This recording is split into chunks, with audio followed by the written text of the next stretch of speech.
Hey everyone, Sycra here, and welcome to another episode of the Psychological Problems podcast. Today I'm joined by Flavia. Hi. Bob Meatbag. Hi. And Sinix. Our special guest, Sinix. Sinix. I can hear you laughing. I can't do it. Okay. See? Sorry. There. Remember it? Okay, never mind. So we don't have to, we'll just use it. We'll just use it. You made a fool of me here. It's what you always wanted. Remember that when I used to just be quiet every time you introduced me and make me feel dumb? Yeah, it sure did. It sure did.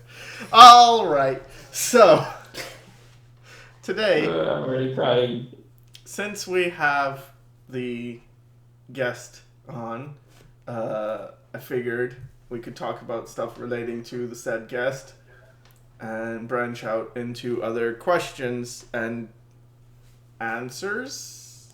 Do you actually get questions? Do people write in questions? No, I mean like our own question. Like that's the thing. It's open ended. You come out with your thoughts, and then it goes somewhere or not. Okay, great. So. Oh, I'm starting. Okay. So what I wanted to talk about is your sketchbook, Sinix. That's what we're gonna talk about? And just how it's false advertising. Oh my god. So Sinix, you were talking about how, I mean, you've said this many times, how it took you 6 months to go from like noob level to pro, and I think that's not quite accurate, because Oh yeah? You want to fight about it? we do. Yeah, that's what we're doing right now. Okay. We What are having do you disagree with, sir? discussion. But I think you were making a lot of, you had a lot of mileage to begin with. Did I? Yeah. I don't think so. When you were talking about how, because okay, so for people who don't know, first of all, I'm assuming you know Flavia and Bob Meatbag because they've been on every other Psychological Problems podcast, but you may not know Sinix, but I will put his in the description a link to his channel if you're not familiar with him, and he made some sketchbooks and they're really good. They're definitely worth checking out. I think so. I think it's a very good tour inside. They're supposed to show that I wasn't good. That was kind of the point. That was the point. Well, in the beginning, you're okay. I would say you're okay. Oh, God, don't say that. You're okay. You're okay. It was really bad. Okay, sure. Anyway, and then so Sinix started doing. You were doing a lot of anime pictures.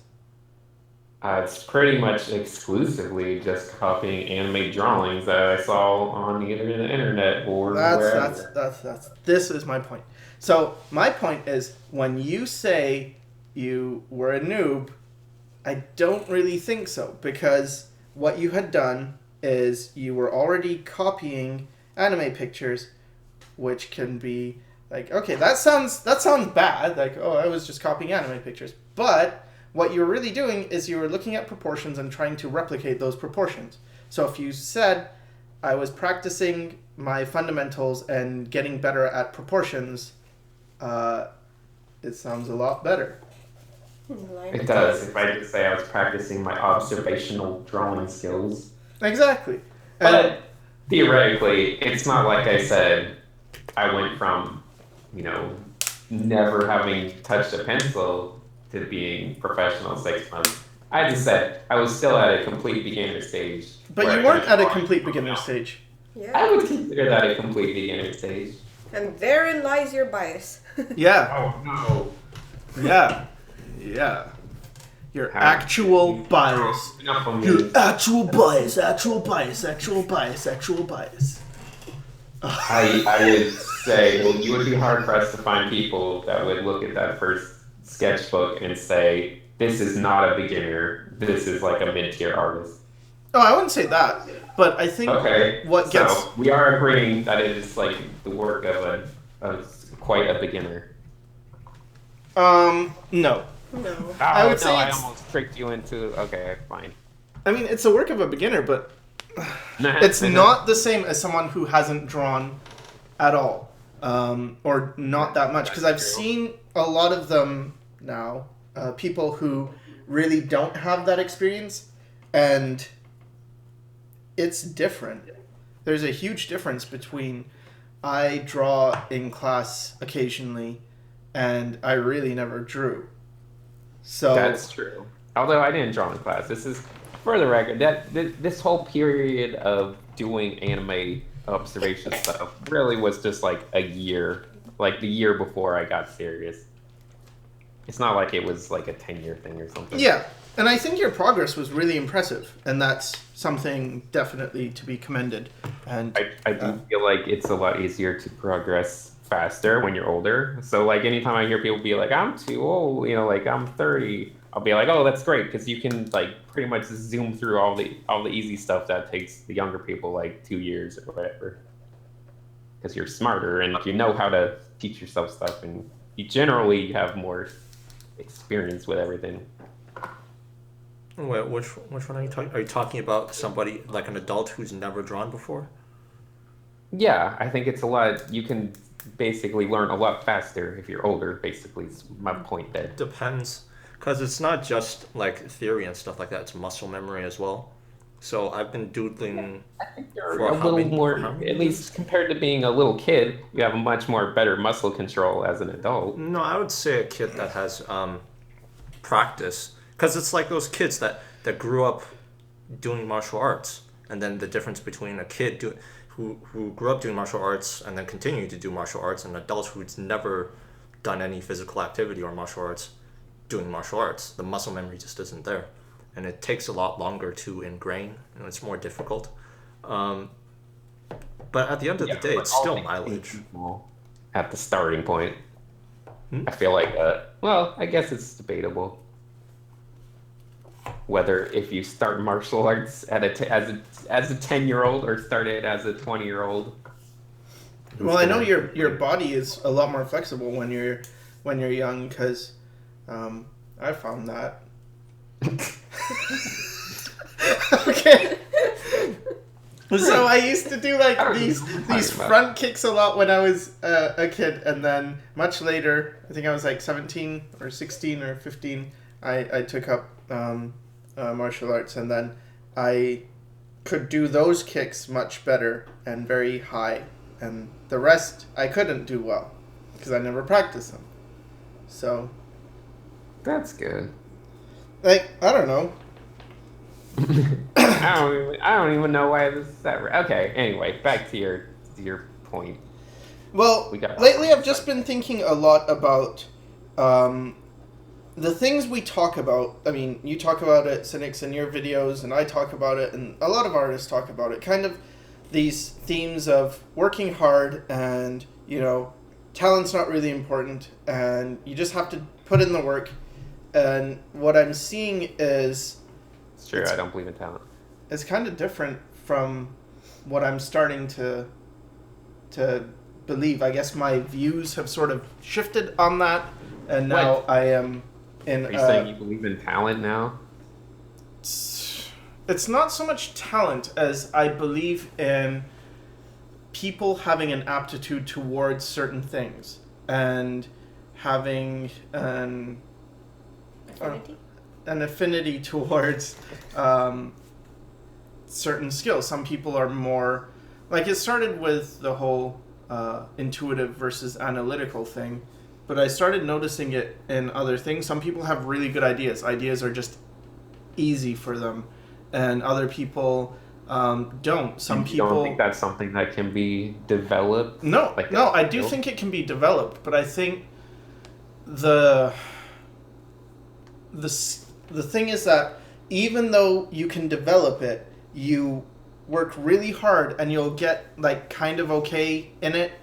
But if you foster the things where you really do have an aptitude, you really go beyond that.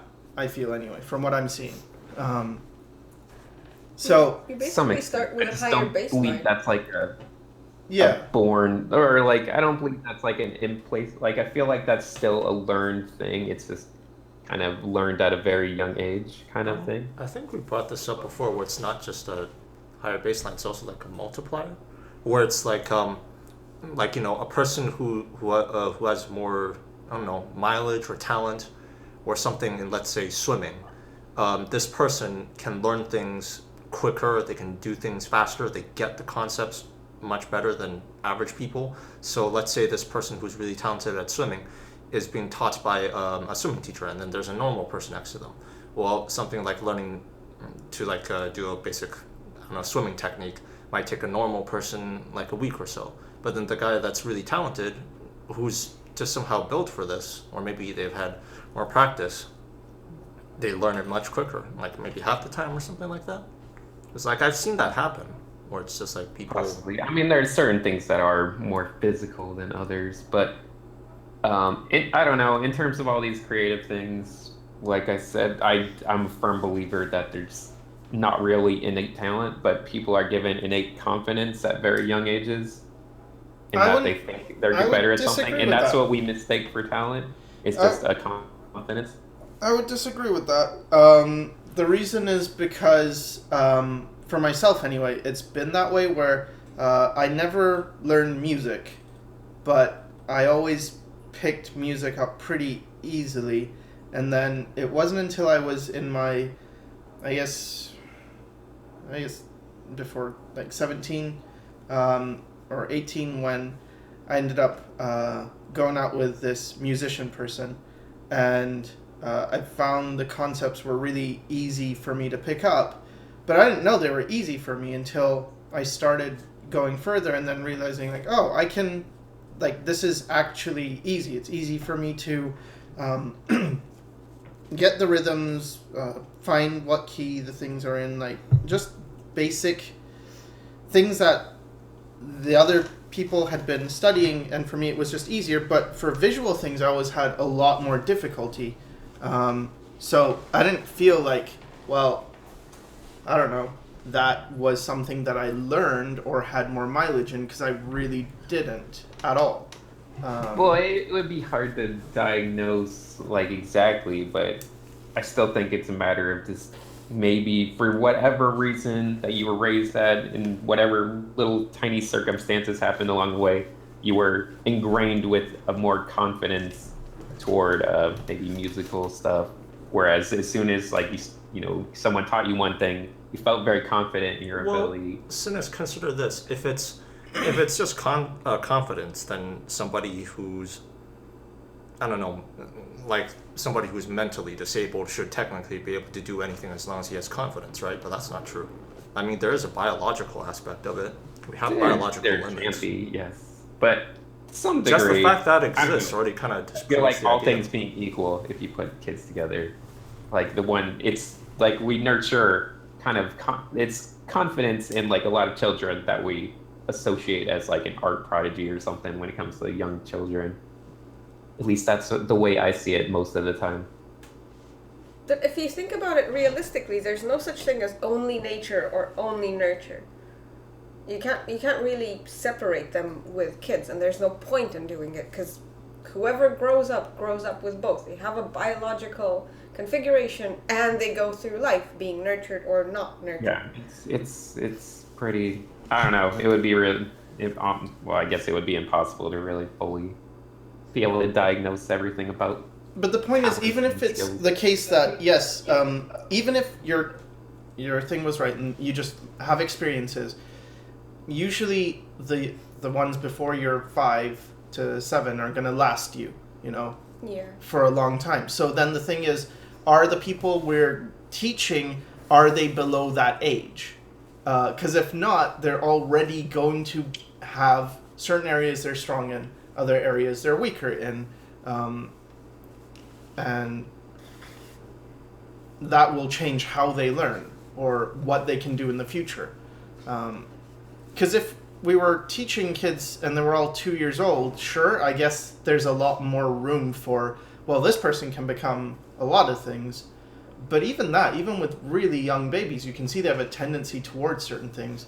I was watching Will Terrell's video with his kid, and you can just see how he has this rhythmic thing going on. Like, he's very... It looks like he would play an instrument. Looks like he would play the drums, most likely, but he has that feeling about, like, the things he's doing. They're very rhythm-based.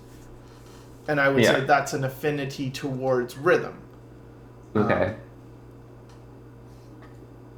Rhythm's I feel like an affinity toward rhythm is kind of affinity toward most aspects of creativity.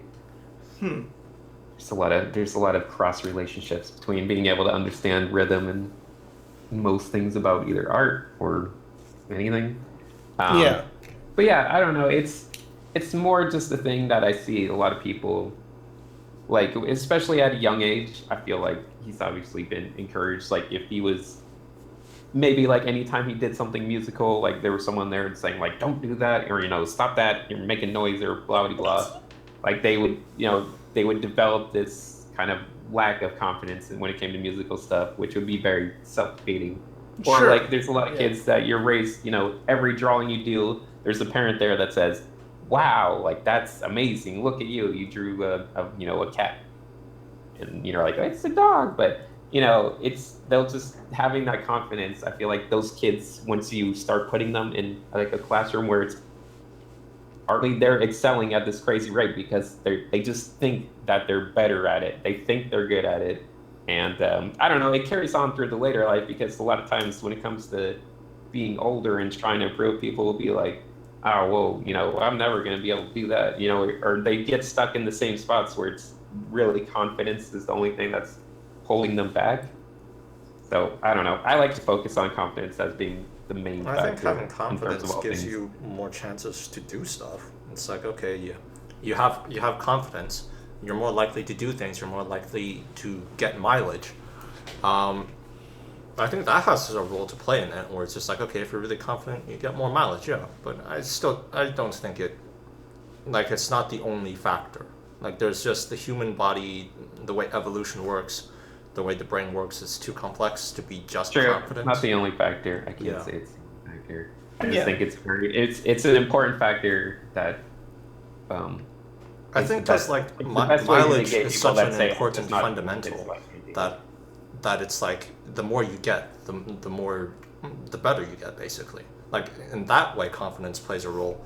I would caution, because, like, the thing is, I feel as though if you're just confident all the time, that's fine. You're more likely to do things, but it can get into arrogance as well, where it's just like, okay, you're confident all the time, you're doing things, but it doesn't necessarily mean that you can see your flaws and stuff like that. I suppose that's where criticism comes in. Yeah, there's healthy confidence, which I would describe as the confidence in the ability to improve, which is the most important type of confidence. And then there's like a type of confidence which means confidence in your current level of skill, which I think is which would be the one that falls into arrogance. So you always have to watch out for that, where people are just like, I'm amazing right now, no one's better than me. Or the people that are like, I know I can improve, by doing stuff because I'm just very confident and this will help me improve and, how to get better. So there's definitely truth to everything. Yeah. I was thinking about how, for me personally, I was so against this idea that you're either talented or you're not. When I was young, that was kind of the thing. Like, oh, you're so talented. Not like, no one would say you worked hard in art. They would say that for music. I would hear people say, oh wow, they're really good at playing piano. They must have worked really hard, or they must have studied at a young age. But for art, it was always, from my experience anyway, very much based on talent. And then when I realized, oh, you can learn this, it became a different thing, which was, no, you can learn pretty much anything you put effort into, and get it to a good level. But then I think there's, at least for myself, I think I went a bit too overboard with that, because it's not just that. It's a case of, yes, you can get anything to a good level, but each thing takes varying degrees of difficulty. Like, if you're trying to get a colorblind person to perceive colors more accurately, it's going to be a lot harder than teaching someone who isn't colorblind to perceive colors accurately. And it's not that it's impossible, it's just at what point does it make more sense to cater to someone's own configuration. And I think right now that's where I'm thinking more about. It's like, figure out what you are and what your strengths are and what works best with you, and then whatever you want to do, you can get better at it through hard work. But it's not really just, well, work hard and anyone can do it, because that sounds good and it's sort of true, but it's not that. Sometimes it's just not worth it. It's like, you could spend 10 years working your ass off trying to learn this thing and you'll be okay at it, or you could find the thing that you really, really are good at, or you really work best in and improve much faster and have more happiness doing that thing. I suppose, I mean, it's like, let's say somebody who doesn't really have, who's not really built for something, tries to get good at it, or maybe even try to attain greatness. They can gain a level of proficiency, maybe even professional skills, but because of the way they're built, or just maybe what they're good at, they can only achieve professional level. It's like, okay, you achieve professional level, but you never enter greatness. And it's just like, it's the people who are built for something specific, and they do the thing that they're good at, and they gain mileage, and they put in hard work, they attain greatness. Whereas the people who don't really have that build, they'll struggle, but they never really break through. Yeah. I don't know. I mean, imagine a person who can't visualize trying to attain Kim Jong-il level of skill. Kim Jong-il visualizes super easily. Activities and creative activities. It's easy to think of like examples in the world of like physical stuff, but I don't know. I was trying to think if we were to I get what you're saying, Sinix. Up right now and become some kind of other like creative field. I don't know. I can't think of a good one, but how that would work out. But I don't know. I remain firm that there's a lot of it is really based around confidence. But that's also there being because some of factors of just, obviously disability or colorblindness or, lots of different things that could affect you. I think I kind of agree with your idea of confidence, but that's mostly because of how confidence is delivered and how badly it's delivered or not delivered to kids or to adults or coming from adults and stuff. Like, managing confidence and raising kids is very, very, I don't know. It seems to be getting more and more difficult for people these days. It is. So we've kind of switched over from like a time where kids were given very little confidence and that was considered a good thing, and to now kids are given too much confidence, and it's kind of gone back into this other side where kids I don't think there's a balance anymore. There's no. They don't want to do anything because they already feel very satisfied by everything. Yeah. So it's like, there's a balance. Even games that are catered to, like, you cannot fail. Oh, yeah. Like, you play the game, but it won't let you fail because it'll just, no, do this, go here. Kind of stops people from learning failure has become something that you can't have instead of something that's just part of it. Where, oh, hey, I failed and that sucks and I'll try again. It's now, no, we can't fail. Because it's too hard to handle. Yeah. Yeah, because I want my kid to be confident, but it's like, that only works if they, that's kind of the last part. Yeah. I guess the first part is some degree of confidence in that. Hey, it's okay. You can try. Just try. I think initially it's about countering irrational fears, because a child's brain at first is afraid of very irrational stuff, like, oh, you're afraid of the dark, or afraid of the, I don't know, the boogeyman, or whatever kids are afraid of. I don't think they're afraid of the boogeyman anymore. I don't know. They're afraid of their wireless failing. Maybe not the boogeyman, but just the concept of the monster in the dark. Or, I don't know. I was terrified of windows as a kid because I always felt like there would be some kind of monster outside the window. Well, it's a crappy operating system.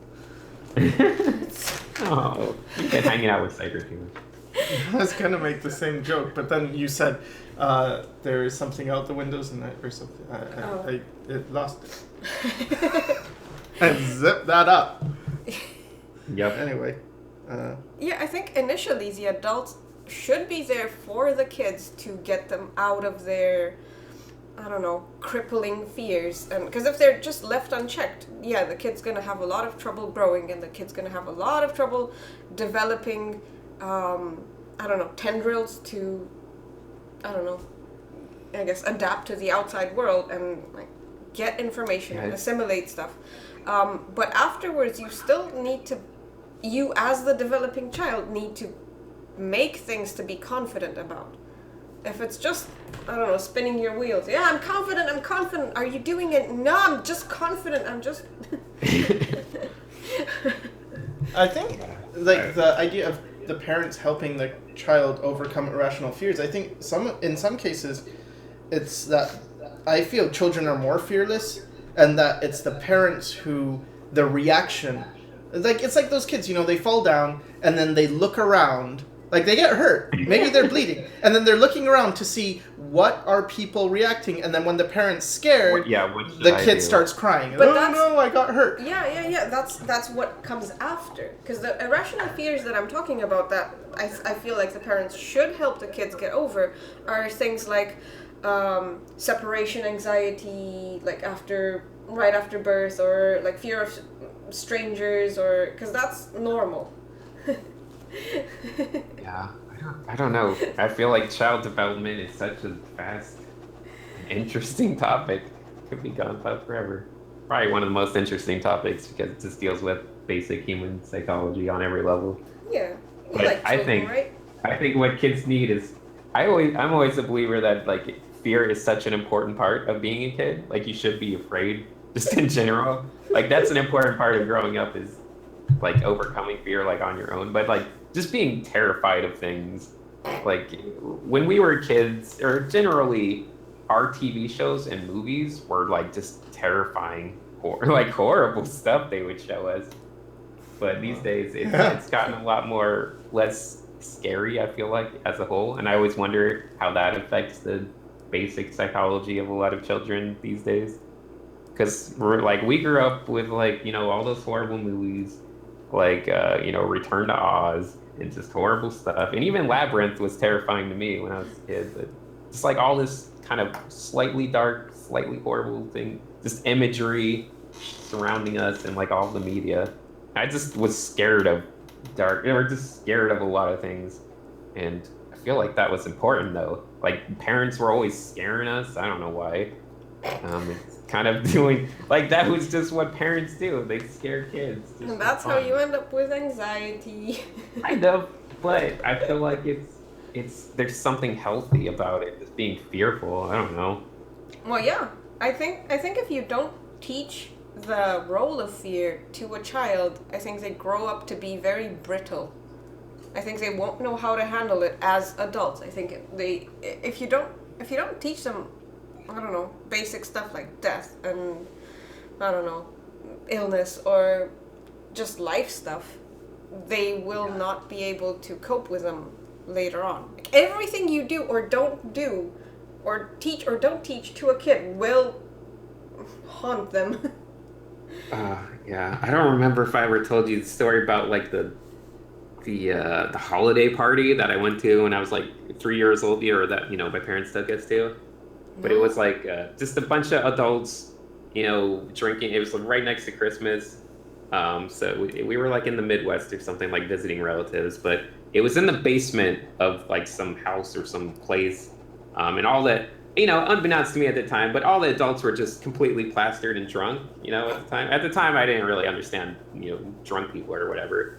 But there were a few of us little kids, and I just remember they, instead of dressing up like Santa Claus and like coming to surprise the kids, like one of the adults dressed up like in the most creepy, terrifying Scrooge outfit, and just like started like they got a cane and they were like rapping at the door, like let me in, just acting crazy, and like that scarred me so much. It was always this thing, like they came into the room and they had this big cane and they were just walking around, and all the adults were just completely drunk and they thought it was hilarious, but like they would take the cane and like wrap it around your neck and like pull you closer as a little kid, and they made you like say a Hail Mary or something, like repeat a prayer just to make sure you were a good kid. And then just like it was settled. And then it was like also like they thought it was hilarious because he was like walking around like with a leash with like just a hot dog on a leash. Like I don't know, I guess that was hilarious to them as well. Like I don't really understand all the deep jokes that were going on. But as a kid, I never realized this really happened. I always just assumed it was a horrible nightmare I had, because it was just stuck with me in my brain. And I mentioned it, like as an adult, I mentioned it like, man, we were talking about the horrible nightmares we had when we were kids, and I mentioned it, and they were like, what are you talking about? That wasn't a nightmare. That was so-and-so's party. There's no way that was a real thing. But what was the point of like, how is this a good thing? Because you were talking about fear being a good thing, and then you were haunted by this nightmare that you only realized was real. Amount of character. Like you should be kind of, I don't know, in a mild state of just fear of whatever. What you're talking about Maybe is that PTSD. was not a good example, but I feel like raising kids with fear just will make them a little more contemplative, I guess. Well, contemplative, huh? They're contemplating. I feel like what's it. I feel like it and makes you strangle. a little more like you just kind of analyze stuff more. Maybe I'm crazy, but I feel like being fearful just kind of makes you a little more analytical in some ways. But you do realize that you're talking to 3 people who have all been traumatized as children. I know. It's yeah, Raising I know. children with fear. Like I said, I where's saw the these bar? kids I don't know. from Afghanistan. There's a thin line between healthy fears and traumatizing, and all this stuff. It comes to mind that stupid YouTube channel that's been in the news lately, where it's just the parents playing horrible pranks on the kids. I forget what it's called. I don't know if you've heard about that. Nope. Like No, some I father of haven't 5 heard. or whatever. I don't know. I am curious, but It's like it's been in the news a lot because it's like some dumb family that just like basically terrorizes one of the kids and just puts it on YouTube, like as like it's a prank channel or something. Mm. But like it's clearly not okay. Like it clearly crosses that line into abuse. Yeah. But I don't know. It like I said, there's definitely a line for a lot of this children's stuff, whether it be giving them confidence or giving them fear, where it's like trying to figure out the right balance of everything. And I think it depends on where you teach them to place the fear. Because if you're teaching them to place the fear, like of the parents, or in your case for relatives, parties. I think it was more like obviously they were dressed up, so it wasn't like if a relative came at you like and you knew they were a relative and they were treating you like this horrible way, just like scaring you. I think that would be horrible. But since they're dressed up as this, this really caricatured version of Scrooge, I think they had like a really giant nose, which terrified me. I still remember this huge fake nose they had. But yeah, it's just. I feel like that makes it a little more acceptable. But to this day, you draw tiny noses for your characters. Yeah, clearly that's yeah. I don't know. I'm sure there's lasting psychological effects.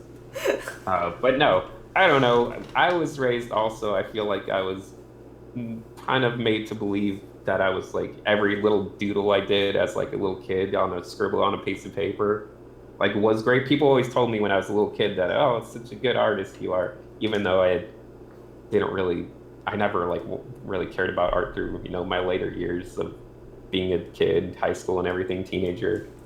But I still like it stuck in my brain that when I went back to it, I was still confident. I was like, well, everyone told me I was such a great artist when I was younger. Like I must be good at this thing. So when I went to do it as a 19-year-old, I think I was improved maybe at a better rate because of that. Who knows? So how did I you don't go know. from that from okay, so everybody tells you that your scribbles are great and you internalize that. And how did you go from that to oh yeah, you know, my sketchbooks, oh they're bad, oh this art is bad. Like what happened? Oh, it's I like it that it's bad, or I like being able to recognize that it's bad. That's like an important part of feeling like you've improved at something, is to be able to look back at something and be like, that's bad, and I know it's bad, so that feels good.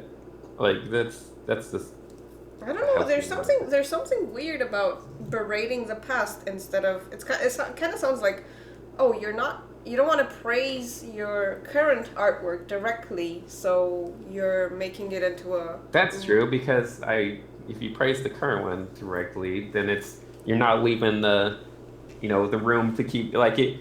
It's a difference between like being like, if you're berating like the old stuff, that shows that maybe you're in an improving state. Whereas praising the current stuff is kind of it's a similar process, but it says the same thing anyway. But it's more of a mental state of, oh, I'm comfortable where I am now, more so than just always thinking about, oh, my old stuff's always bad. So that means I can always keep getting better. I don't know. I suppose if you frame it in terms of, oh, you're afraid of stagnating, therefore you induce anxiety on yourself. I suppose it's a strategy, but I don't know. I don't know how far. I don't think it's imposing anxiety necessarily. I think it's just a healthy amount of critiquing. I don't know. I think it's good to be joke. I don't know. I like to joke around with my work and be kind of hard on it, just because that's helpful to me. I Yeah, don't, but I think once again, just how I was, also how I was raised. I was raised in a family where teasing and kind of being very joking around people is kind of the norm, which kind of shows, because anytime I'm friends with people, like little buddy Sycra here, I just tend to tease them a lot more as I'm friends with them, be a lot harsher on them. But that's how I show affection, because that's how I was learned. yeah, but like I don't know. You have a YouTube channel and you do educate others. Correct. So okay, so this your mentality is based on how you were raised, but how do you think? Because the people who watch your videos clearly do not share the same history or the same, I don't know, social determination as you do.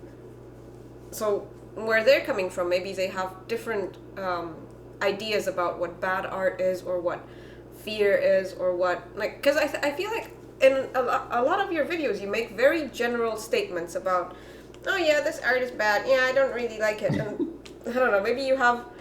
I'm sure you have fans who objectively look at your work and it's like, oh, aspire the drawings, because I know with Sycra, like he's gotten people where he will crap on a drawing he's made and say, oh yeah, it's bad, and then he'll get a comment where, yeah, you know, your drawing that you said is bad, I thought that was really good and I aspired to be that. Like, what do you think the impact is on people when you say, yeah, this is crap. It's tough because, yeah, I was told that like early on by someone who was an artist. I can't remember exactly who, but they were like, you should never say, like, call your work bad, because there's always someone, that looking up to it.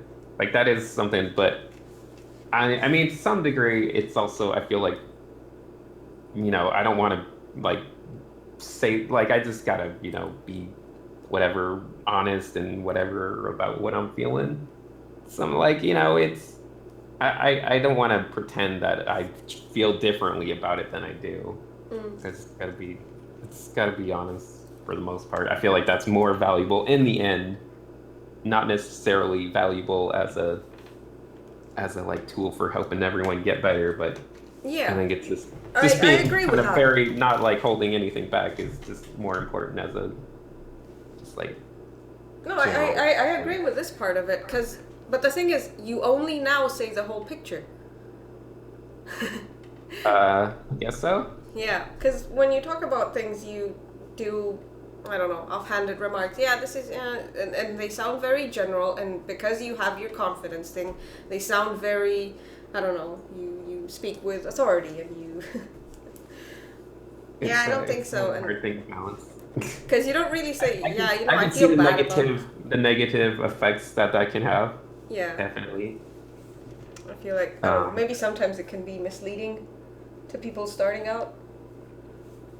Yeah, no, that's true, but I don't know. It's tricky because there will be people that are at different stages that need to hear like different things, and it's always been tricky when it comes to YouTube because you're making something that's for everyone, or at least something that everyone will see. Yeah. But no, maybe it's impossible to help everyone with the same advice, I guess. So Yeah. And I think I feel mostly okay with it just because I feel like it's everything I say is generally just coming straight from whatever I'm thinking about it. So in that sense, you do the best you can at just being vulnerable because that's an important thing.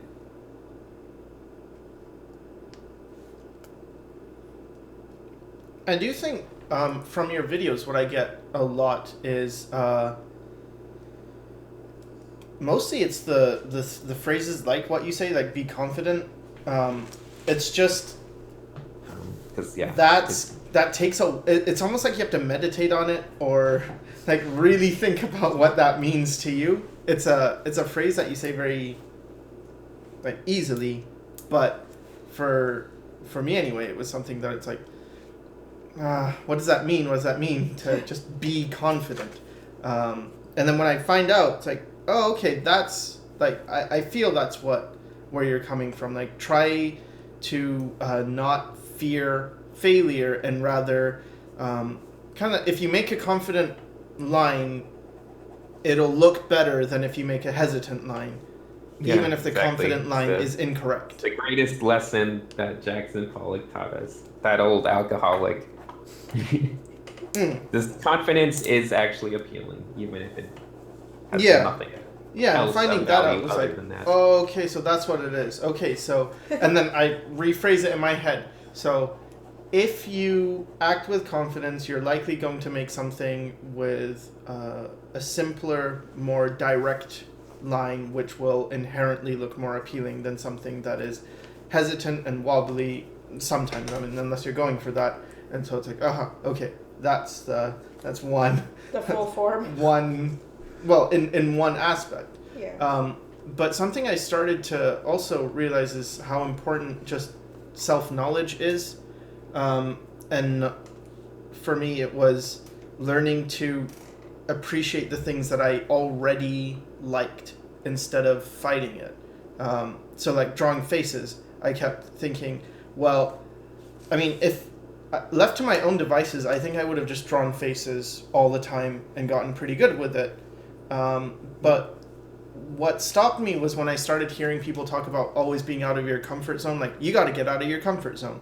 So I had a phase where I was doing Scott Robertson drawings and then landscapes, and then like I just kept bouncing around, and I actually don't feel like that helped me that much because there's always something to learn, there's always something new, and there's always like whatever you pick, you can go really in depth in it, but that's all fine, but you're also not working on that thing that may be the one thing you should be working at.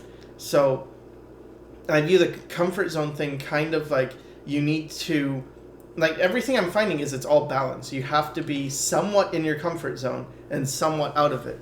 Enough out of it that you're curious and you won't stagnate, but enough in it that you are still yourself and you're not trying to be something that you're not, I guess. Yeah, I can agree with that. It's, maybe we get as people, well, I feel like this is a backlash from like the influx of like the concept art kind of movement where everyone's just obsessed with, how good can you be at everything? Yeah. Where it kind of has infected all aspects of the art world. or maybe weird. It's, I don't know. Yeah, there's certainly downsides to just like that hyper competitive. Like you need to be able to do everything, or else you're not worth anything. You know.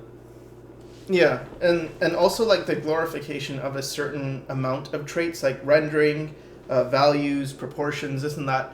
But there's very little. Well, I mentioned in a previous stream how there's very little emphasis in concept art for gesture, but I don't know about when it comes to school, but outside of school, there's very little emphasis when it comes to ideas, I feel. Because a lot of the ideas are just recycled, and there's this whole thing of everything's a remix, so it's okay.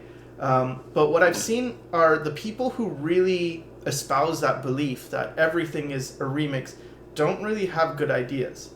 I haven't seen them yet in terms of like really solid ideas when you truly believe everything is just, I'm just picking from this and that. Whereas the people who almost naively believe there is something original and it's within them, and being just a unique individual and finding their own personal truth, I find those are always more interesting. So to me anyway, the everything is a remix thing leads you to looking outward and looking at what components are there, and looking within is more, oh, I already have these components within myself, I don't need to do anything but reveal them. Yeah, I mean, I don't know. I've fallen into the like everything is remix stuff when I talk about design theory, just as a whole, because in general, I don't believe in, the idea of like original concepts, even though it's a valuable thing to kind of think about. But I feel like it does get twisted into more of like well, when I originally thought about it, it wasn't supposed to be like everything's a very direct remix. It was more of a way to incorporate that everyone has a unique visual library that's, constructing everything you create in the art world is kind of dictated by that. But it was supposed to be more of an empowering and exciting thing. Like everyone has their own visual library, which is exciting because it means at the highest, like no matter what level of art you take your art to, no one will be able to create the same things you can create, which is an interest, which I like that idea that if everyone got amazing at art, they'd all be making, slightly different things. Like, and they wouldn't all reach the same point. They would all reach their own unique points based on their history and visual library that they've built, just as being alive. So I don't know. People certainly need to start thinking more about their own unique kind of ideas for things rather than just a collective kind of consciousness of design. I feel so much is just reactionary, because it's like, oh, there are people who are told you have to be original, and because of that they feel, well, they can't look at other people, they can't look at reference, and so they become crippled by that. Or you're told, well, only talented people can succeed, and so you don't even try to work hard. Or you feel like, well, I was told that, and I'm not that talented, so I'm not going to pursue this thing. And they're all reactions to something. Like, oh, you were told this, therefore. Whereas I feel like if we were all just do whatever you want and whatever you feel is you, then you don't need to worry about whether it's original or not. So long as it's true to yourself, it's fine. And you kind of do away with as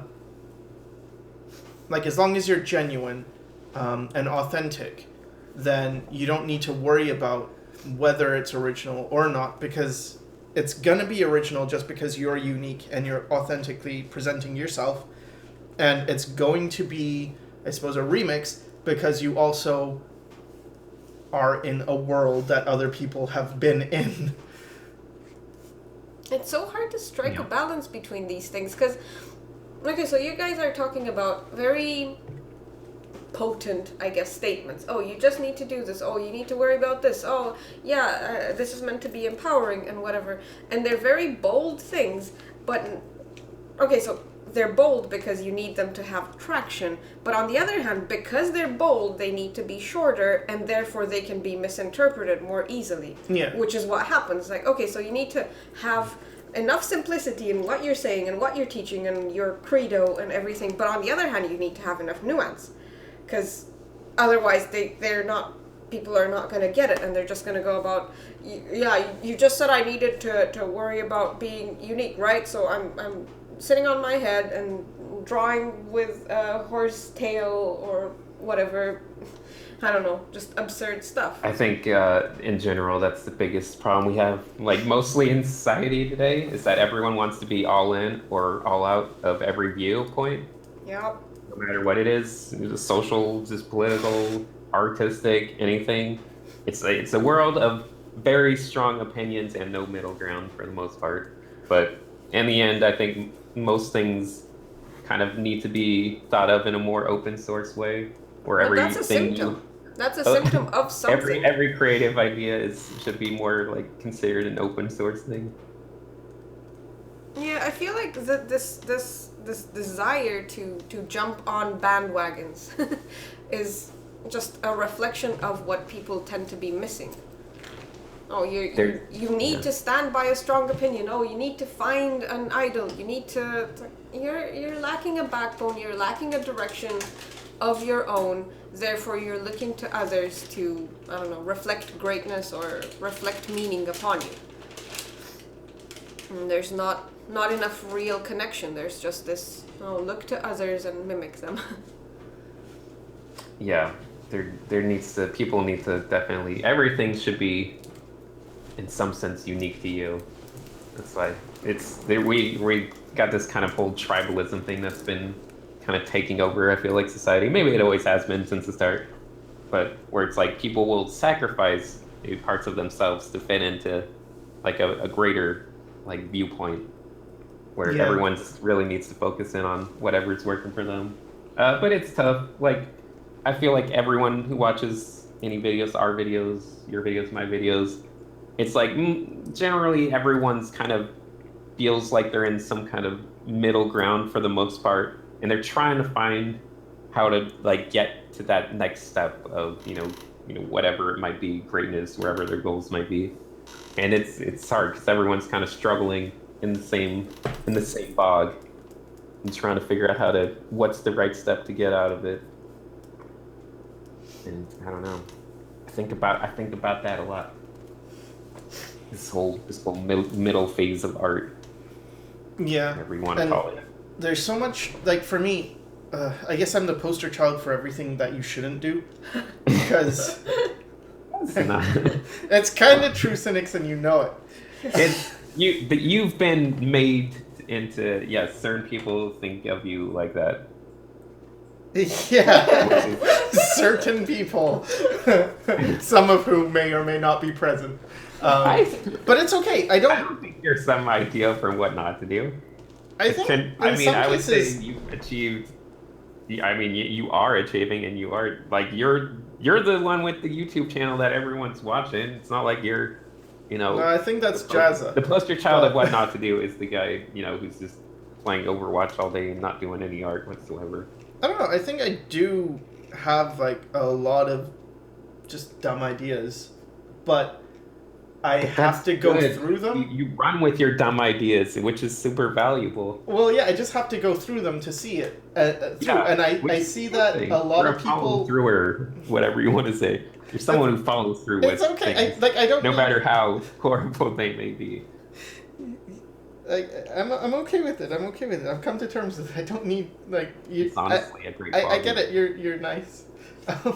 But my point was that sometimes I think that's necessary to just build, in order to build confidence, you kind of have to, if you have none to begin with, you have to get a sense of what's what. And for me, it meant doing a lot of things because I was too afraid of what if the opposite. What if someone came to me and I really like drawing and they're like, yeah, but you don't know about painting. Painting's much better. And then if I hadn't done that, I feel like that would have shaken me. Like, oh, yeah, maybe you're right. I don't know. And so I have to. And I hear that from a lot of people where some of them get to the point where it's like, I want to know I can make money with art. So I'll do anything because I just want to get commissions, because I just want to know that I could make it as an artist instead of, and then they'll pursue something that they think is supposed to make money instead of just, you've got something already that's really good, that is special, is unique, and you're not working on it because you need to prove to yourself, oh, I can make money. But as soon as you prove that, you realize it's irrelevant. Like, okay, I can make money, okay. And then you get to go back, and I think the confident people kind of get to skip a lot of this insecurity of, well, I don't know what's what. This is kind of an interesting, or at least to me, it's kind of, because the problem, or at least what I'm trying, or what I hope like people will eventually get out of my channel just as a whole is, just obviously reaching whatever goal they want. But in my opinion, the best way to get them like into that is to just explain to them how important confidence is. Once again, going back to confidence. But would you consider yourself a confident person? No. Only in some cases I am. Like, Yeah, I'm confident in my... To do like the thing that I consider confidence to be the cause of, which is to just see things through. Which is the main important part that I want people to do, is to be able to see things through, because that's what people can't do. So what do you think brings about that seeing things through? What's the trait that makes you see things through? For me, it's that I haven't heard... Well, I want to prove people wrong. That's one thing. Because I feel like if there's one thing that defines me as a person, it's that I like to push boundaries. I want to see what is... Like, okay, this is here, but what's beyond here? And like, oh yeah, so anime sucks, but what if it doesn't?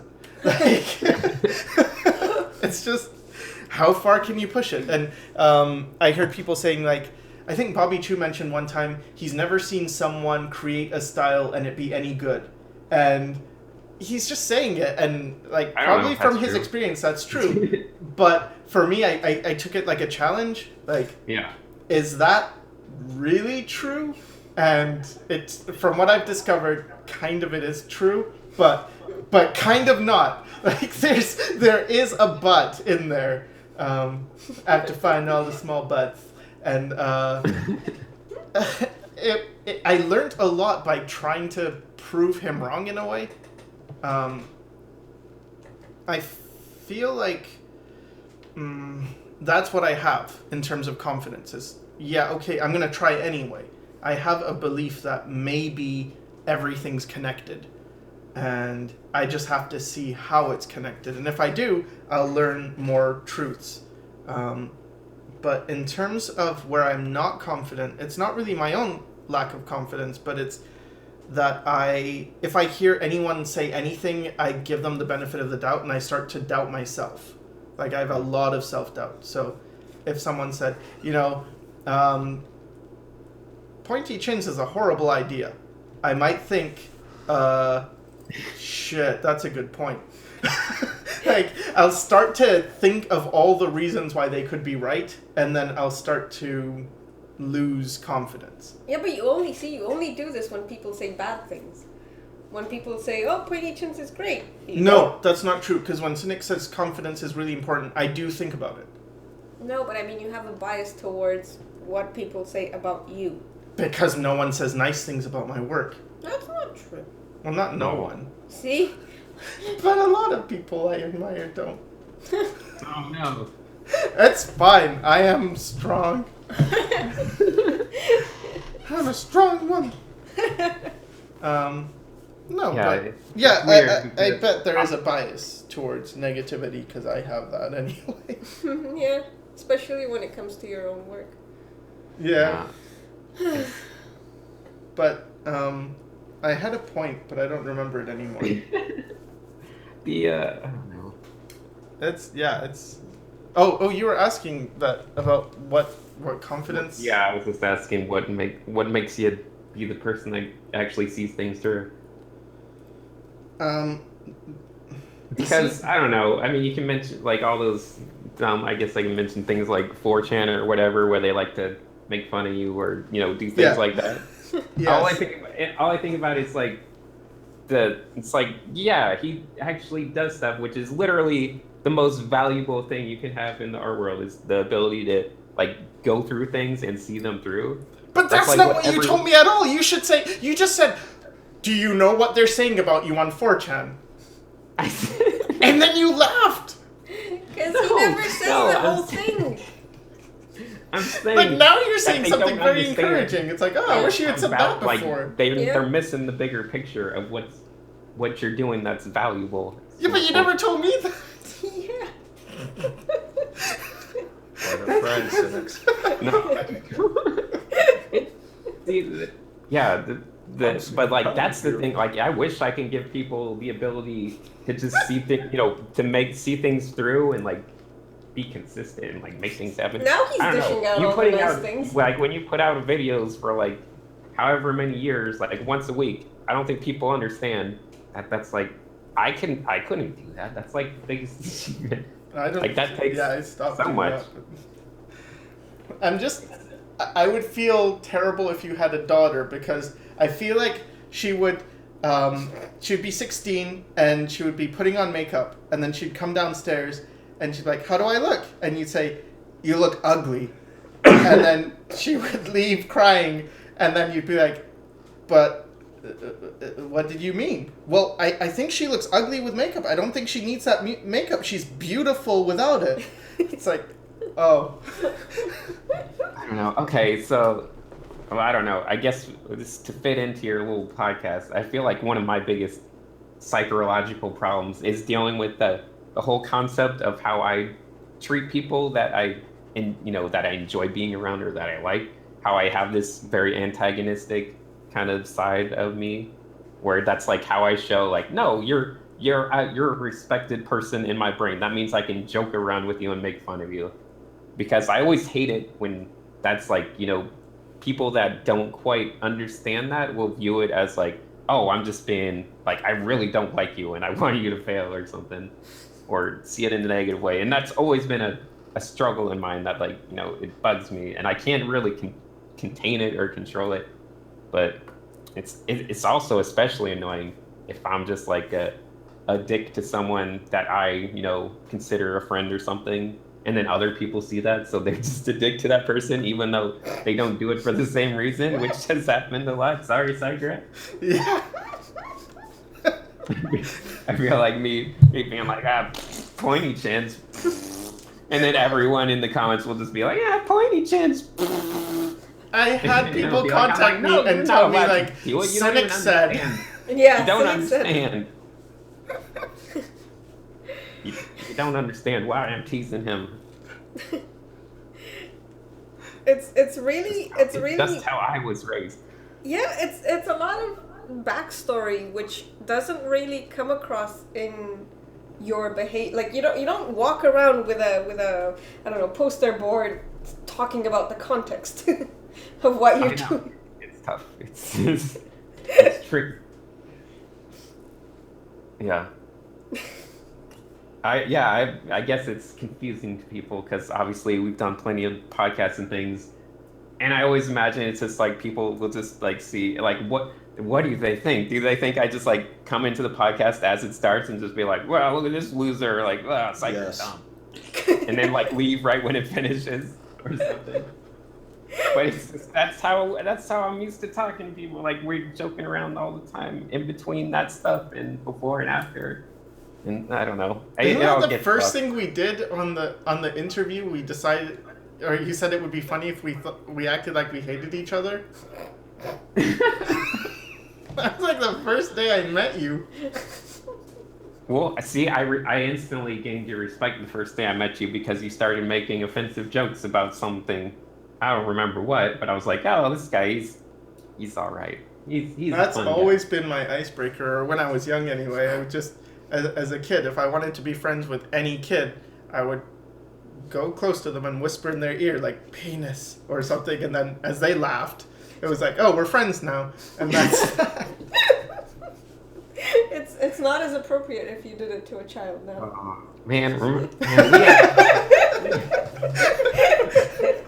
I hope you're still not going up to kids and whispering. Yeah. Yeah, I suppose. For some reason, that really makes me laugh. That I would do that? Just the visuals, yeah. Just walking around. I think it's very charming. Yeah, just the outrage. But if you're an old man, it becomes okay again, right? Yeah. Like, that's the thing. That's the think thing. so. It goes back around. Yeah, it goes all the way around again. Yeah, we had a lot of good times in those early days. But that's the thing with you, Sinix. You can be serious. So you do have that side to you. You're not. It's not like you're faking it or anything. I'm not faking anything. This is me. I can be serious, and when I'm joking. I don't know. I don't feel like I've ever been remotely faked on anything. Yeah. It's just whatever. But I think the face you tend to show people, because I don't know, when we talked the first time, I think it was on a hangout, and you were super, I don't know, erratic and stuff. It's very different than the way you're talking now. Yeah, but Was that when he was calling you? Very much. Yeah. How I normally act. Oh, yeah, I remember that. What you used to call her? Yeah. Sex. Yeah. Speak it out What? loud. I must have had so much of your respect right off the bat, according to how you welcomed me. What? I don't even remember what I do. Call you labia or something? Yeah. Multiple times. Is it not your name?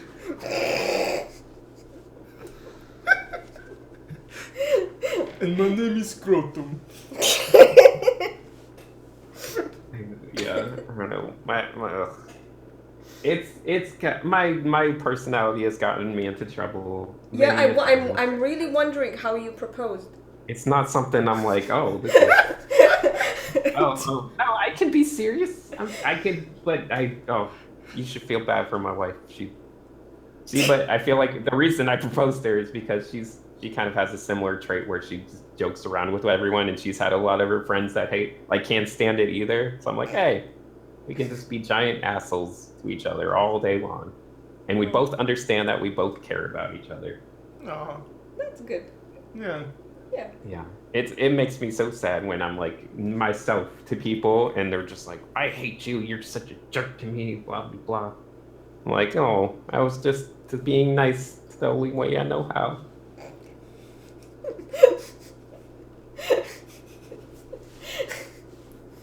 Fear is important.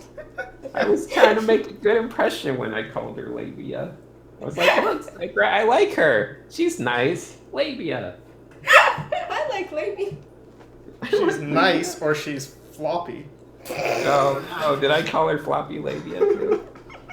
No. No. No. Because that sounds like something I would say. Hey, you want to go out to eat? We could go for roast beef sandwiches. No. I don't know. Yeah. Somehow this went from teaching children to roast beef sandwich. I wonder what the youngest person is who watches Oh, don't These- ask that.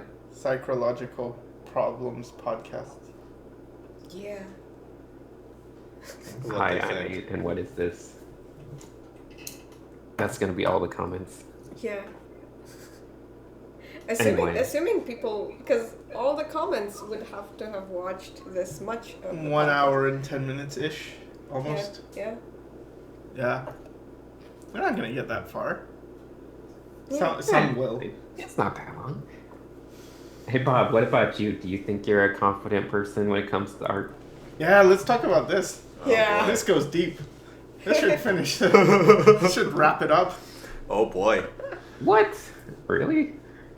It depends, because I'm Wait. extremely intuitive.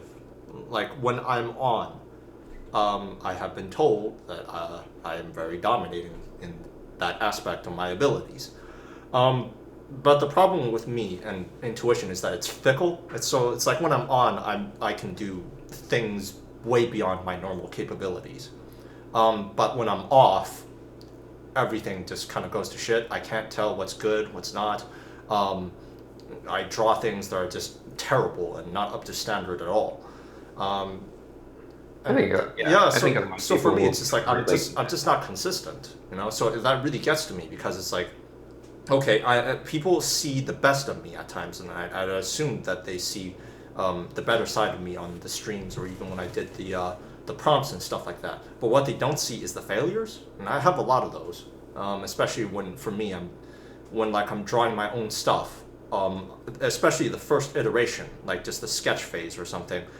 I draw things that are just like I can tell. It's like, oh, these feel really good. But when I try to do it again, or when I try to replicate something, my skills go down the shitter. So, you know, for me, Flavia knows all about that. Oh gosh.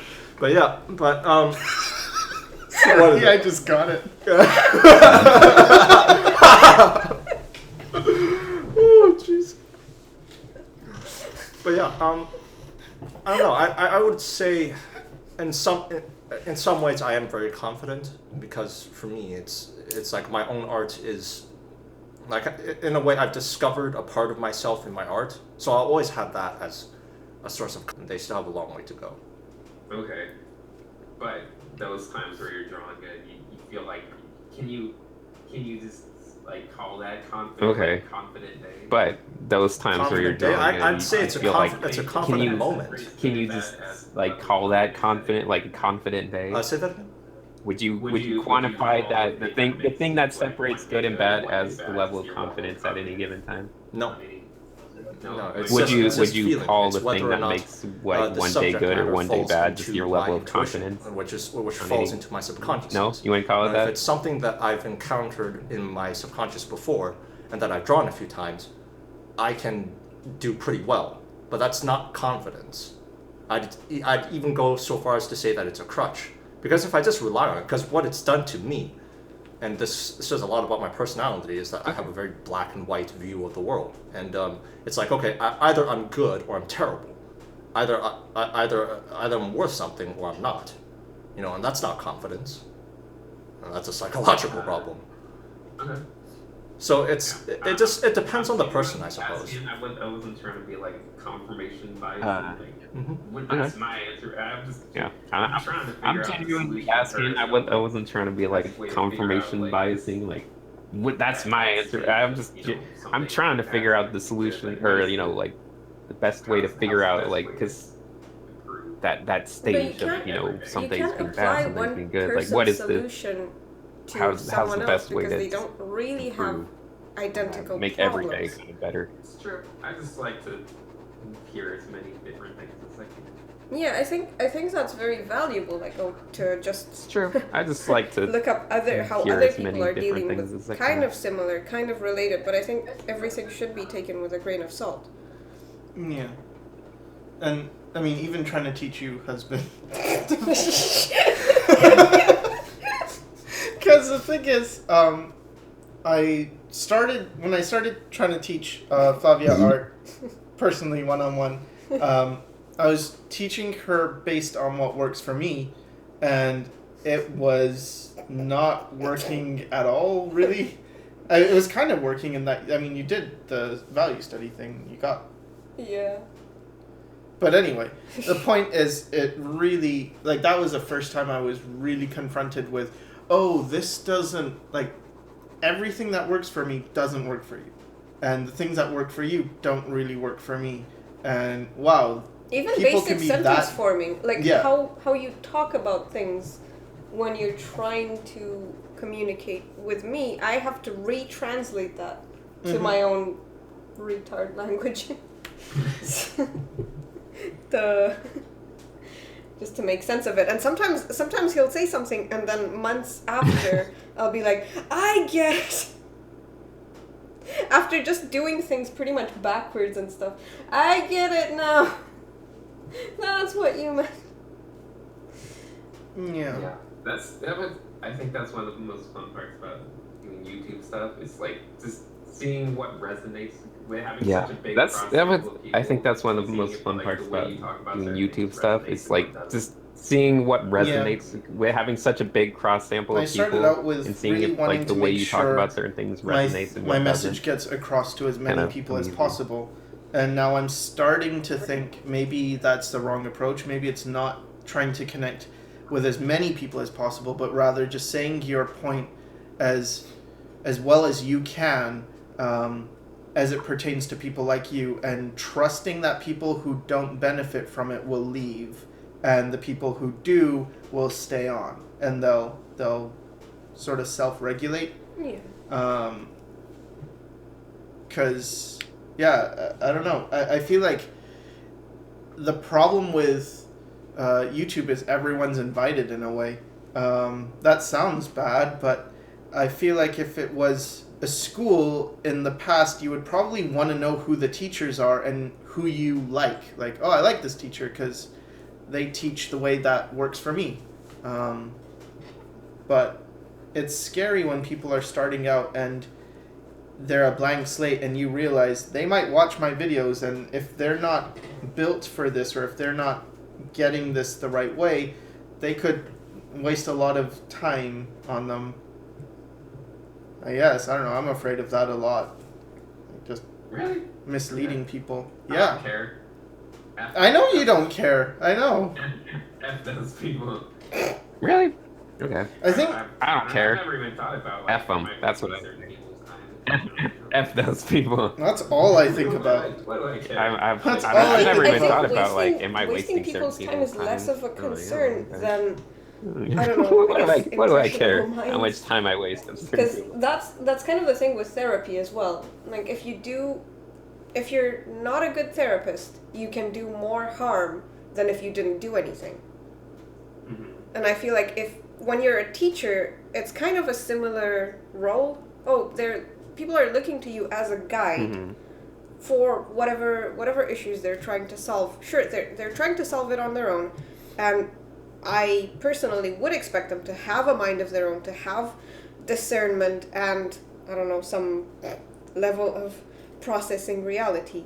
But on the other hand, because I don't know, I guess the age limit for people who start learning art and stuff is lower and lower and lower. So at some point you're dealing with, I don't know, middle school students. Like this is not, you can't really just, you're grown up adults, you can do whatever now. But Yeah. I don't know. It's hard to afford to have empathy for that many, different people.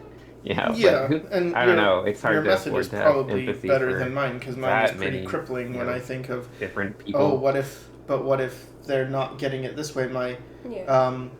The way around it has been just disclaimers. Like, I will try and make sure everyone knows this is just one way, but probably the exact opposite would work as well, and stuff like that. But I still get people who will say things like, oh, I was watching one of your videos and you were talking, and I don't use reference because you talked about never using reference, and it's like, wait, no, I did not say that. And it's hard to, I don't know, get the accurate thing. It's still that trap or that kind of thing where I'll get that in videos where they're like, they'll mention It's still that trap or that kind of group thing where I'll get that in videos where they're like, they'll mention something. Like my anatomy cook tips, they weren't supposed to be like, this is how you're gonna, this is all you need to be able to draw everything. It was like I named it quick tips on purpose because I wanted to be like, here's one take on like certain things. And then people will respond like, well, Richmond Loomis does it this way. And I'm like, yeah, that's, use them all. That's the kind of the point. Use as many things as you can. Find what works. It's not like I'm not trying to make it so this is the way you have to do things. I'm just trying to give unique takes, which is the most valuable side of YouTube, is being able to hear from different people and kind of being like, oh, that's an interesting point of view that I'm never going to follow, or that's something people are, cool. or especially younger people, they're looking for bandwagons to jump on. So they're less about. That's a bad thing.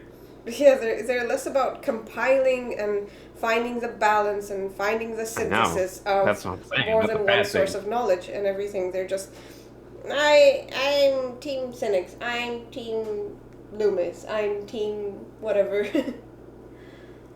It's more about identifying with someone. Yeah, I know it's tricky. I do think about it a little bit and try to. I don't know, because I know there will be those. Yeah, I know it's tricky. I do think about it a little bit and try to. Necessarily otherwise. I don't know. Yeah. Because I know there will be those people. I try to incorporate. I try to incorporate more than I would necessarily otherwise. You're like, let me put in a little bit of everything because I know you're just gonna try to come to me for everything instead of coming to me for just a couple things. About how all learning is self-learning. Oh well, it's fine. Yeah. I think you mentioned in your previous podcast about how all learning is self-learning in the end. Anyway. Yeah. Got every education. You got to be responsible for your own education. I always Never wonder gonna about make it. that. Like, is that more Never gonna make it motivational here. to the people who need it or not to understand the odds? Because I've heard some people. I mentioned that in my last sketch because I saw that. It was very motivational to me when I was, in that. I mentioned that in my last Yeah, sketch because I yeah, saw for that. me It was too. It very was kinda motivational scary, to but- me when I was, in that, just starting out, whatever, trying to get good. Professional level is like. Where it's like, one in 100 people will even get to like a professional level. It's like, cool. I just wonder, does everyone cool. think I guess that? I'll Because I'll be one of those 1 they said this in school too. When I went to animation school, it was like, I- most people No, don't of course actually not. become Most successful. people see that And and then- they just think, 90% of our school students just don't go anywhere. Don't make it into our world. Yeah, though, there's a lot of 90% other our jobs that third are school students propping just up don't go the- anywhere. Don't like, make it into you go our in a world. studio and you'll look at, okay, there's a receptionist, there's a janitor, there's there's like all these other auxiliary positions, and then you have the concept artist group, but there's always and here's the render farm, and then it's just like thousands of people. And what are the chances? Where do you think you're gonna end up? Well, I've always wanted to be a director. I'm pretty sure I'm gonna be that. This is such a weird mentality for me. Is Like, it? yeah, because I don't know. You guys are talking about this, and you seem to share experience with this. But for me, it's very novel. Oh, you think about you spend time thinking about whether you're gonna make it or not, or whatever, like as if that's an event in and of itself, kind of outside. Kind of, there's a timeline and it's and you're just spectating it. But I don't know. The way I grew up, it was more like, no, you're in this, and whatever you do, whatever steps you take, of course they're adding to that, but you don't spend that much time pondering whether making it isn't a thing. Is bridge? Look, we put log and is bridge. Try it. Don't worry about making it. It doesn't matter. Yeah. That's not a Romanian accent at all. No, That is not a Romanian. not a Romanian accent. House is built. Look, cargo downhill. We make it. Yeah. Yeah, I'm not putting as much We faith make- in it as maybe you're thinking. Because I do think, okay, that's what they're saying, and that's probably true. Yeah. But there's got to be that's the thing. It's like, there's got to be an exception to the rule. Yeah, I guess for me it's just strange to have this in your mind space when you're developing. It's like, you're thinking about a situation that is within your control, but you're also thinking about it as if it's already happened, as if it's a roll of the dice. Whether you have what? You mean as opposed to it's all about how much work you put in? Yeah, because this is, and even the talent thing, how you were told, this is talent, or you're talented and stuff, and I suppose because I didn't really grow up around. I guess I did have artists around me, but they weren't really. Oh, this is an innate thing, or this is a predetermined, or oh, your child is talented. Sometimes we were told, like I was told that I'm smart but scatterbrained. Like it was never praise or I don't know. or shitting on your traits. It was more of a description. So you kind of always got an assessment of what your configuration is, not you're making it or you're not or whatever. It's like you didn't put in enough work. Here's your grade or here's your evaluation.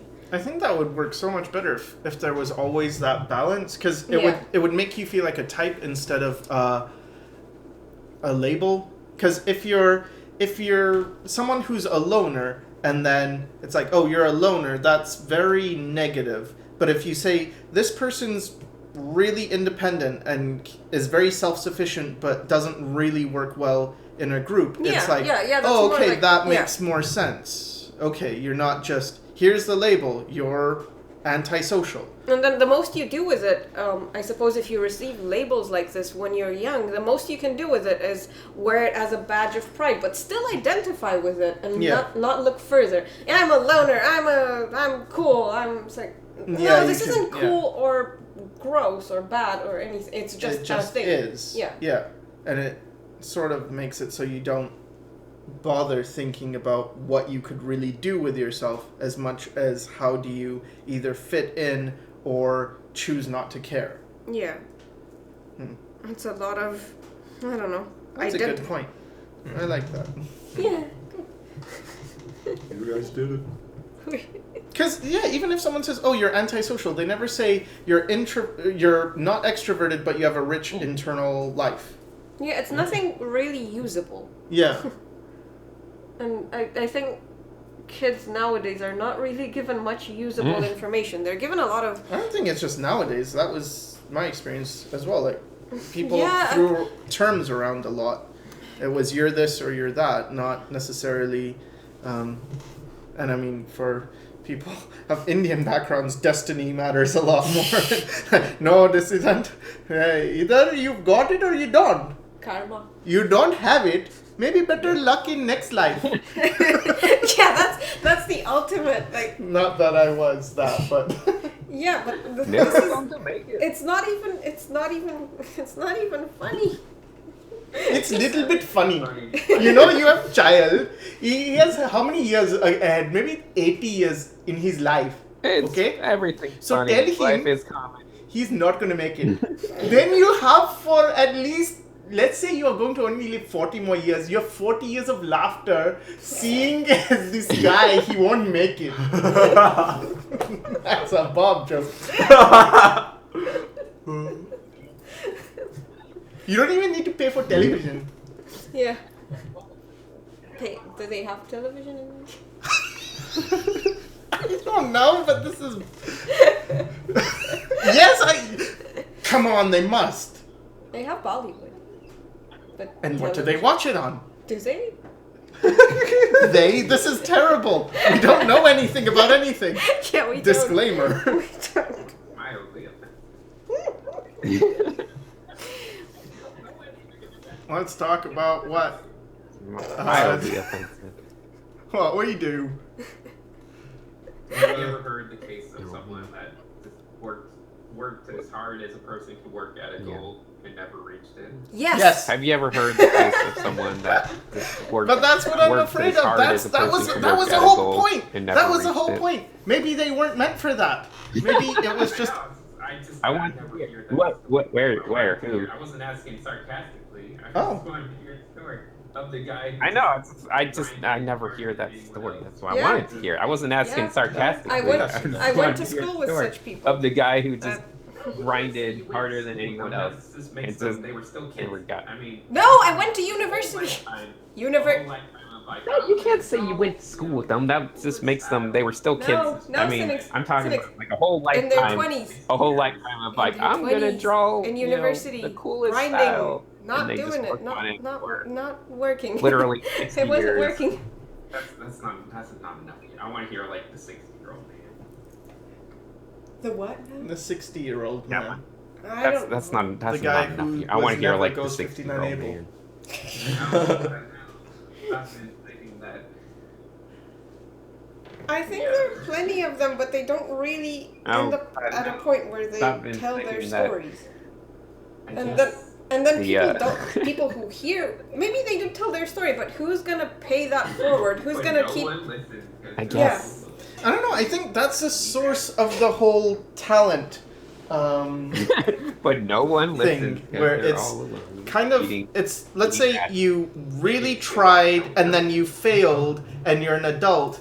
What are you going to tell your kid? That you're a failure because you didn't work hard, or that some people just aren't talented and it was not meant to be, and it's only certain people who are the select few who are special who can accomplish this? Because in a way, if you do believe that anyone can do it, and you're an adult and you have children, remember what we're talking about with dreams. So you're an adult. You're a parent, and then. Kid, you work hard enough. Yes. You can achieve your goals. Guys, I was trying to be uplifting, and you guys. No, because I'm like, Mommy, don't worry, that's kid. true. You work What hard are enough. your You can achieve dreams your and goals. your I'm like, goals? No. That's. No, now. I'm trying to give them something. Now they're all gonna be like, well, screw this. I'm giving up now. Sure was, and I achieved that dream. No. Kids, if you work hard enough, you can achieve something. Yeah, They're but gonna be crying themselves to sleep. No, come on, who's gonna get this far? your poor viewers. That's true. Your viewers. They're gonna be crying themselves to sleep And they're tonight. sleeping. But this isn't live. That's true. Like they could watch us at any time. Well, they probably already No, cried but do themselves they- to sleep, and they're sleeping right now. They just wait. They wait until wherever they are in the They're- world, it's really late. I know, but do they? Go to bed, Steve. All right. Do we have anything else to talk Go to about? bed, Steve. Probably. Everyone wanted you to make me cry and stuff, and so I'm not crying.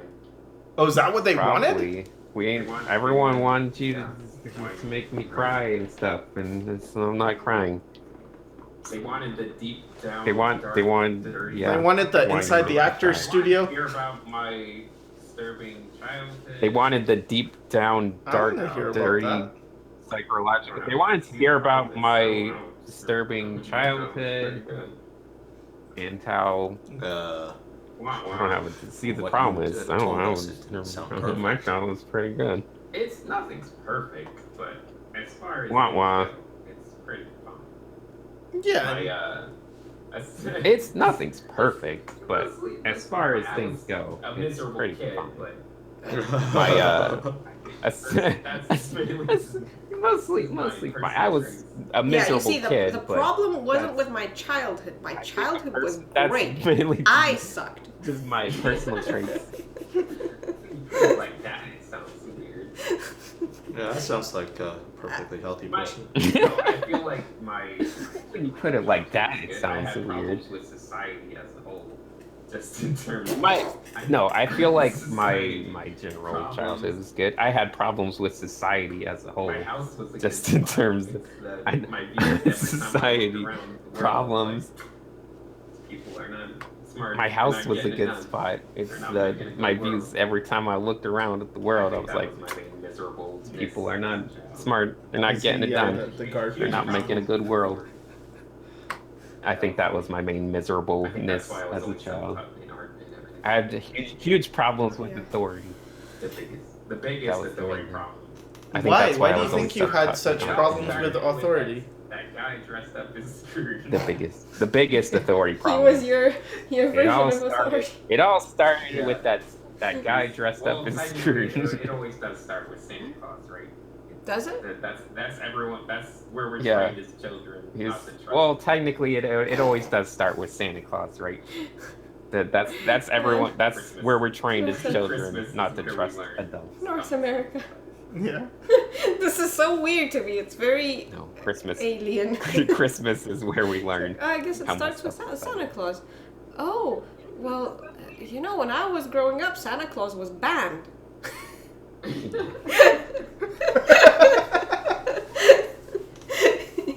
You couldn't have any effigies with Santa Claus or anything. You had to work around. They don't do effigies of Santa Claus. I don't know. Don't they That's have not how they celebrate Christmas. That's not how they do it here. I don't know. Don't they have them on like Coca-Cola bottles and stuff? And Yeah, but That's not an effigies. well, Effigies are the things you burn. Not just an effigy. It's just a representation on a thing, a symbol. In Romania, all representations are effigies. We burn everything. Yeah. In Romania, all representations are effigy. Yeah, We they burn do that. They do? Yeah. How come? They throw away Time to burn the Christmas tree. after January 6th. Time to burn some banners. they throw away all their Christmas trees on January 6th. Oh, it's And then Easter time. Time to gypsies burn come some by and bodies. pick up all the thrown away Christmas trees, and then they use them for firewood. Yeah, that's different. That's not the same as... Yeah. It's not like January 10th is like effigy day or something. No. Oh, well, that's nice. No, but they, That's different. yeah, I guess they It's do not it. like January 10th Do they is have like holidays effigy day in or America something. where you do burn an effigy? Hold on, I'm gonna try to think of a good joke. It's not a joke. It's not a joke. No, but there's no answer, so I'm wondering. Hold on. In I'm England gonna we try to have think it. of a good joke. It's Guy Fawkes Give me, Day, like, 10 or minutes. we had it when I I was in know, England. but there's we had no it. good answer, so I'm wondering. You remember the 5th of November. But I can't think of one, so Yeah, no. and I never got it. I never got if we were supposed to hate him or not, because the way the people talk about him is he's a hero because he didn't sell out his comrades, and then anyway, never mind. He's also a traitor. You're opening up a whole. Now the whole comment section is going to be Guy Fawkes, hero or villain. You're opening up gonna a be whole. the Now the whole random comment section is commenter going to be replying Guy to the Fawkes, age question. hero or I'm villain. far.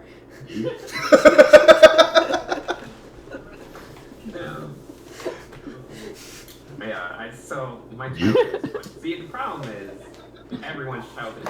No. We just have different levels of. So my childhood was fine. See, the problem is everyone's childhood But everyone, sucks. We it's just like have the bar different changes levels and of your standards for like what's it's good, great. bad. Like compared to a lot of you guys, my childhood was great. But Yeah. everyone, it's So, like the yeah. bar changes and your That's the standards thing. for If what's you good and never- what bad if you- changes with them. It's like a roller coaster, guys. So that's Only that's in the our thing. case- If you've never, if you, it's like a roller coaster, guys. It doesn't matter how high or low you are. The ups and downs always feel the same. So what I'm saying is, My parents burnt me. my I childhood's very had traumatizing. severe burns in my childhood. What did you go through, Sinix? Scrooge! My uncle walked around with the hot dog. Do you like Scrooge now, or do you have like a thing where you can't stand My uncle still? walked Do you have a around with Scrooge hot fetish? dog on a wheel. As a way of overcoming past trauma. Yeah. I remember old people. I think I've had this phobia of like freaky old people. And now you have the hands. I remember old people being the thing that scared me the most for Sorry, most of my what? What childhood. movie? Have you ever seen the movie Pet Sematary? You ever watch Pet Cemetery? You ever I seen think that so. movie? Nothing about the people coming back or like animals. Have you ever seen the None of that movie was Pet scary. Cemetery? When they had like a scene of like some flashback of someone. Nothing caring for, about like, the their old people grandma, coming how back old they to, were. or like animals coming back to. None of that was scary. When they had like a scene What of what like, about some it terrified flashback you? of The someone fact caring that for the like their grandma old is old, grandma or that and they how had to old they care were for her? terrified me. No, the old part. The old part. No, it reminded me of like Scrooge. No. Oh, so it did get to you. No, they Every reminded kid me should of, be like, terrified. Scrooge. I think kids should constantly be terrified. It's It makes them think more. It makes the world a more magical place. I imagine how you would redesign Disneyland. It makes the world a more magical place. Fear.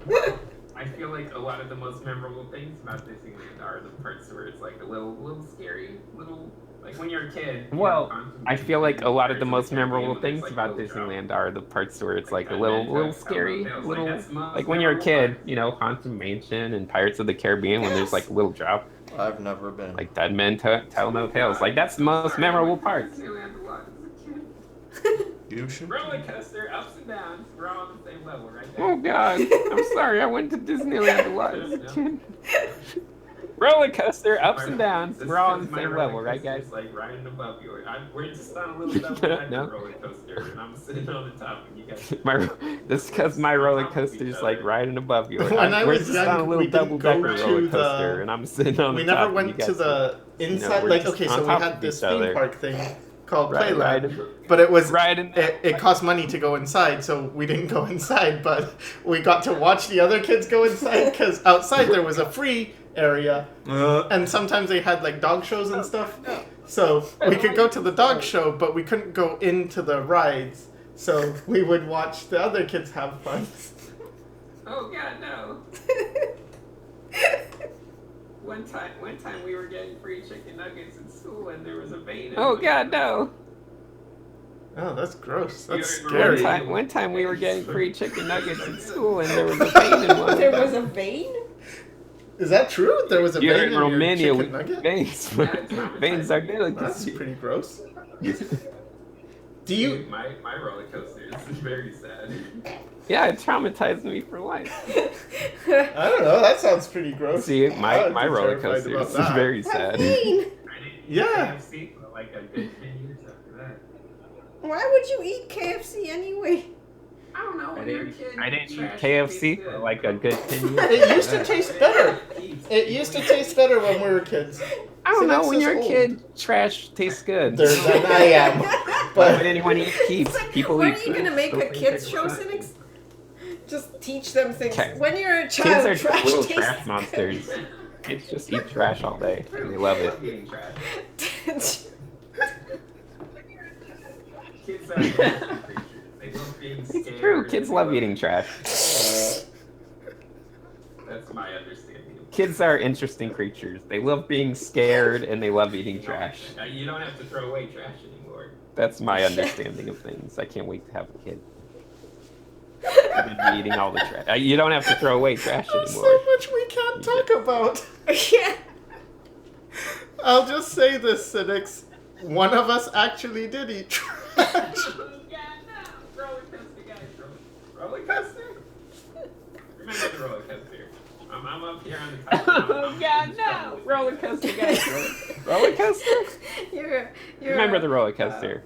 I'm up here on the what top, is but it? I'm in We the have struggle these with you terms, guys. like white male, identifying as White whatever. privilege? White privilege. No, but white man. Single white man, not because he's not single anymore. But whatever, like the privileged class. I'm traumatized too. I went through stuff. Cis scum. Yeah. But maybe this is his trauma. Yeah. Like, oh, I Yeah. got. What are you, 34 now? Shit. I remember I being don't a know. kid and being like feeling like an outsider because I was the only one among my friends whose parents were divorced. I remember being a kid and being That would like affect feeling him. like an outsider because I was the only one among my friends whose parents Is this were real or divorced. it's a story? Oh, this is so sad. No. Everyone else was but having now little every parties. kid's like pretty much they're all their parents are divorced, right? Oh God, I'm no, I don't know. I'm joking around, but there is like a truth in like everyone's like our.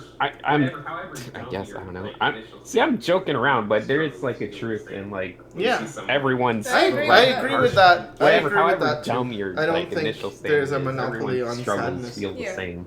When you see some like I little just think the kid go nuts threshold and sort of like when you get people talking to each other, or I don't know, forming groups or communities, when they have different thresholds for what, I don't know, pain or suffering or terror or whatever is, it kind of gets lost in translation. Because Yeah. you can't really relate if I don't know, somebody's talking about how, their remote control doesn't work and you don't have running water or...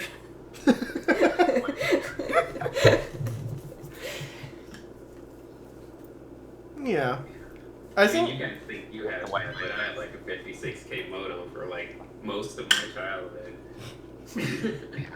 I mean, you guys think you had that, but I had like a 56K modem for like most of my childhood. Right now. But people in Romania have really good internet. Yeah. So there's that. Yeah.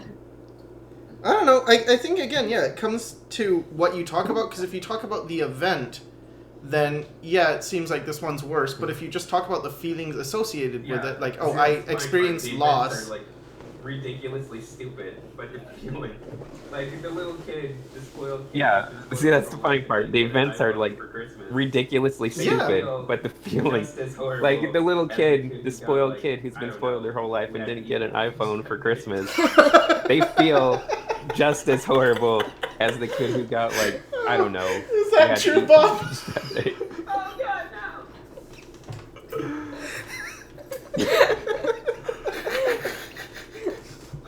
Oh, God, no! Should we end this? Yeah. All right. I think we should put it out of its misery. All right. Well, thank you, Sinix, for all your insights. Yeah. It was very enjoyable and entertaining and educational. Yeah. I hope the people watching got something out of this. Thank you to my special guests, Flavia and Bob. Yeah, we're a rarity. Yeah. Isn't that a pony? Pronounced Flavia. And thanks to the viewers. I wish Bob And talked more. thanks for watching. Bye.